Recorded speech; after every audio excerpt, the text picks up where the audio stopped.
We made arrangements to meet at a local tavern and discuss things further. Hal was clearly an enthusiastic proponent of 5-MeO-DMT and spoke of it in glowing, radiant praise. I didn't need much convincing, and we made plans for Maya and I to come over and give the medicine a try. The temple was a room that Hal shared with his wife in their home in Medford.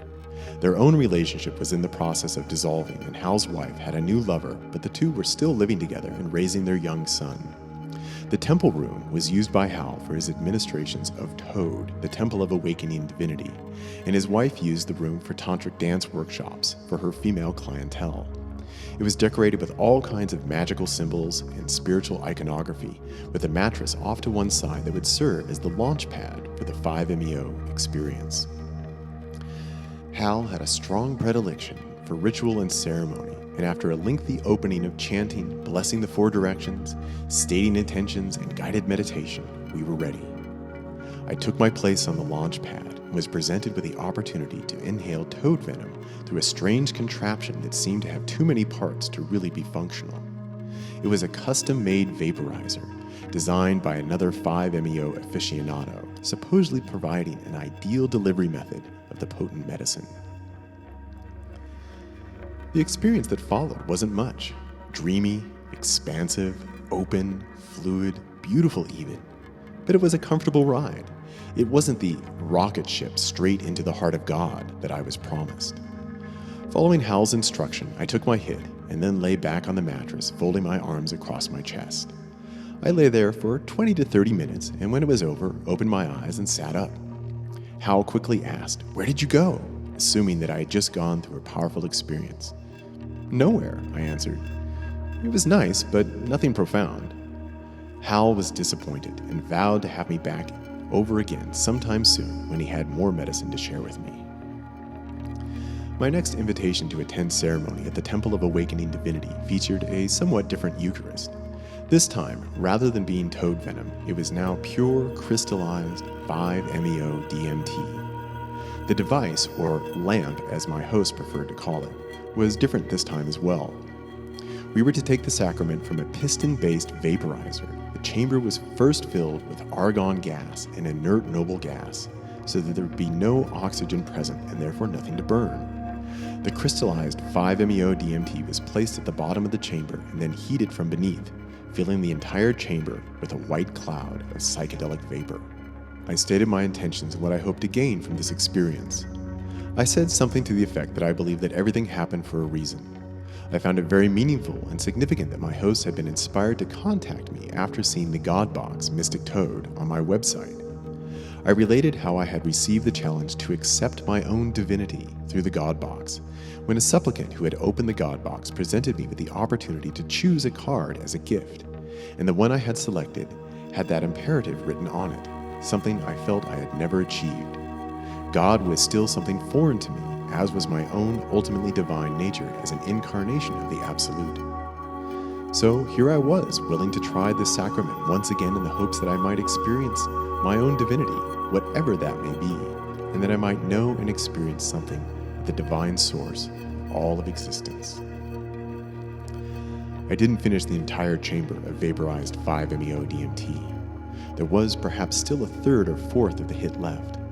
I could tell, however, that whatever I had was enough. Whatever was about to unfold was clearly unstoppable. As Hal would put it, I had definitely taken a full release dose. With the hit still in my lungs, I lay back on the bed inside the consecrated temple of our ceremonial space. Initially, upon taking the hit, I had closed my eyes. But as I was falling back, the hit slowly escaping from my lungs with the sweet smell of 5-MeO-DMT filling the room, my eyes popped open, unable to stay closed. Within the space of a few heartbeats, I had completely expanded into God. Eyes open in absolute awe and wonder, the room dissolved, my ego dissolved, my entire world dissolved. Everything I had ever known or thought or felt dissolved away into absolute pure nothingness. There was nothing to see, nothing to experience, nothing to perceive. Absolutely pure nothingness. And this nothingness was pure consciousness, and it was love, infinite love, and infinite perfection. Everything was in a state of divine perfection. Nothing was out of place. Nothing was either good or bad. Nothing was right or wrong. Everything was simply perfect in this pure consciousness, this pure state of being. And this state was not a thing. It was not an object of perception. It was not a concept. It was not an emotion. It was not anything that I could describe in any way.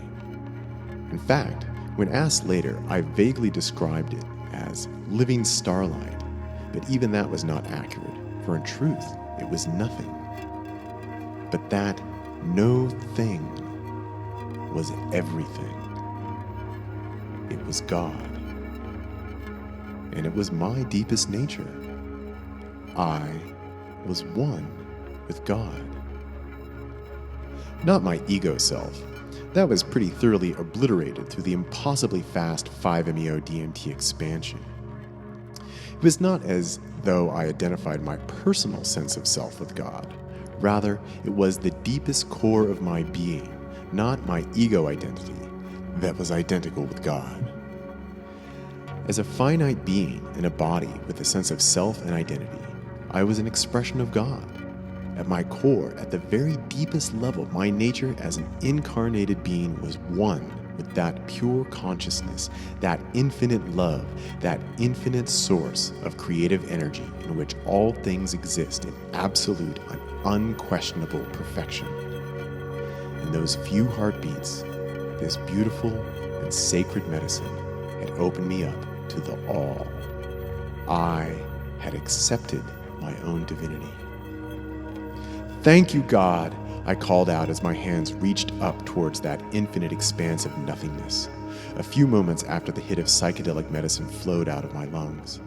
Eyes wide open, gaping in sheer awe at the mysterium tremendum, I embraced God, and the embrace was returned. "Thank you," I said over and over and over again, lasting the better part of an hour as the medicine expanded me out into the farthest reaches of cosmic consciousness and then gently brought me back to myself. I was so overwhelmed that I began crying and laughing at the same time. It was, beyond any doubt, the most beautiful, profound, and total experience of my life. Nothing in my psychedelic or spiritual history could have prepared me for this divine embrace. It was so total, so complete, so beyond any sense of doubt or wonder or skepticism. It was absolutely undeniable. I could hardly believe that it was true. I could hardly believe that I was saying that word, God.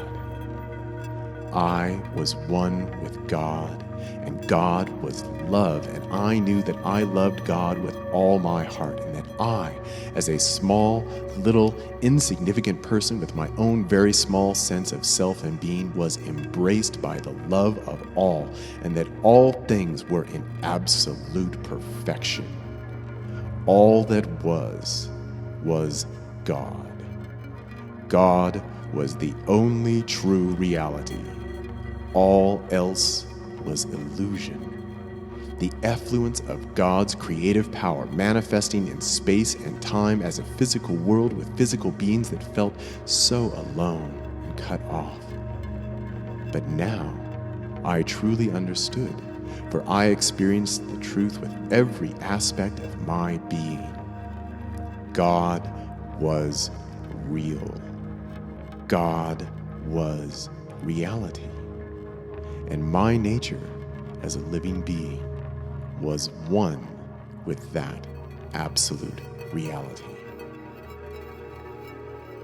Slowly, I came back from that infinite expansion into the nothingness that was everything.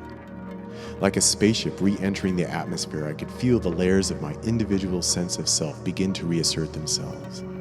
The ego and identity that had been completely obliterated in the instantaneous expansion brought on by the 5-MeO DMT regained its foothold, and as I fell down out of that exalted state, I knew myself once more.